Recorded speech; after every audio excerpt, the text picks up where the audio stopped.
अस्सलाम वालेकुम। तो दोस्तों, आज का मिनी व्लॉग शुरू करते हैं। आज हम आ गए हैं हवेलिया मेरा पे, जो कि इंटरचेंज के बिल्कुल साथ एक तुर्कमन होटल है। इस पे आज हम आ गए हैं और इनका सबसे पहले बारबेक्यू सिस्टम और काफ़ी अच्छा बैठने के लिए इंतज़ाम था। तो इसके साथ ये हम आ गए, इनका ये मेन्यू। इसके साथ हमने ऑर्डर किया एक प्लेटर।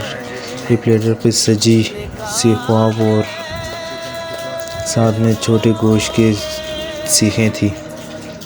तो ये इसके साथ हम ट्राई करते हैं। ये सबसे पहले मैंने ट्राई किया इनका बारबेक्यू, जो कि बहुत परफेक्ट था। अगर आप भी आएँ तो ये मेरा इंटरचेंज के बिल्कुल साथ हवेलियाँ ये वाक़ है। तो सबसे पहले इनका हमने बारबेक्यू ट्राई किया। बारबेक्यू बहुत अच्छा था।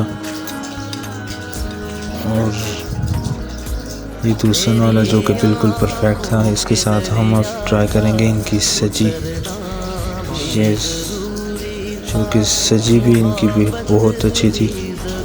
ये मीठी चटनी के साथ हम अब ट्राई करेंगे। नान भी इनके बिल्कुल नरम और गर्म थे। ये हमने सजी मीठी चटनी के साथ ट्राई की, जो कि बहुत अच्छी थी। सब्जी इनकी बिल्कुल फ्रेश और उसी वक्त तैयार करते हैं। दूसरा वाला बहुत प्यारी थी। इसके बाद बारी आ गई चावलों की, जो कि ये गोश्त तो बिल्कुल टेंडर था, साथ से चावल इतने प्यारे नहीं थे। खैर, हमें भूख लगी थी लेकिन हम खा गए। इसके बाद हमने आइसक्रीम ऑर्डर की। 270 रुपये का जो बाउल था, बहुत ही प्यारी आइसक्रीम थी। इसके बाद डिलीवरी बारी आ गई, जो कि 2560 रुपये का था। इसके साथ आप मुझे इजाज़त दें। शुक्रिया।